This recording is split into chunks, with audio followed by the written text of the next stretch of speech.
जो हुआ अच्छा हुआ।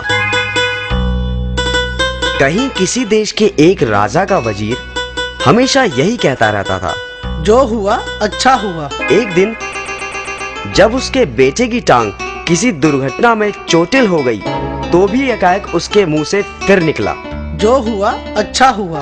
तुम भी क्या बोलते रहते हो? इतने भला क्या अच्छा हुआ? महाराज आप ही देखिए, अब मेरे बेटे को सारी जिंदगी एक ही जूते की जरूरत रहेगी।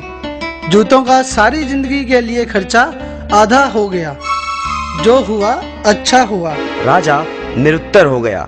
परंतु जब एक दिन राजा तलवारबाजी का अभ्यास कर रहा था तो अचानक उसकी एक उंगली कट गई। उंगली से खून टप टप बहने लगा। ओ माँ, ओ परमात्मा, हाय! उसका हाल बेहाल था। वह दर्द से छटपटा रहा था कि तभी वहां खड़े वजीर के मुंह से अपने आप निकल गया, जो हुआ अच्छा हुआ। अब तो राजा का गुस्सा 7वें आसमान पर पहुंच गया था। उसने हुक्म सुनाया, इस बेवकूफ वजीर को कारागार में डाल दिया जाए। और फिर वजीर को कारागार में बंद कर दिया गया। राजा का दरबार फिर उसी तरह लगने लगा। बस कमी थी तो बस उसी वजीर की। एक दिन राजा जंगल में शिकार करने के लिए निकला तो रास्ता भटक गया। उसे जंगल में ही डाकू ने अगवा कर लिया।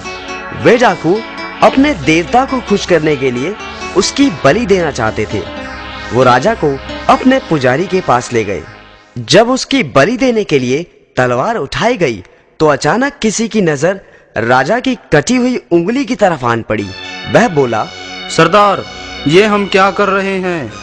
यह मानव संपूर्ण नहीं है। इसकी तो एक उंगली कटी हुई है। बलि देने के लिए तो पूर्ण व्यक्ति की जरूरत होती है। इसलिए राजा को छोड़ दिया गया।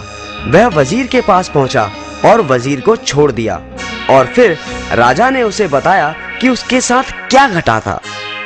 राजा ने वजीर को उसे कारागार में डालने के लिए क्षमा मांगी। वजीर बोला, मैंने तो आपको कहा ही था, जो हुआ अच्छा हुआ। जो होता है अच्छे के लिए ही होता है। मेरी बात तो ठीक है, परंतु तुम्हारे साथ तो जाती हो गई। नहीं महाराज, अच्छा हुआ आपने मुझे कारागार में डाल दिया। यदि आप ऐसा ना करते तो शिकार के वक्त मैं आपके साथ होता।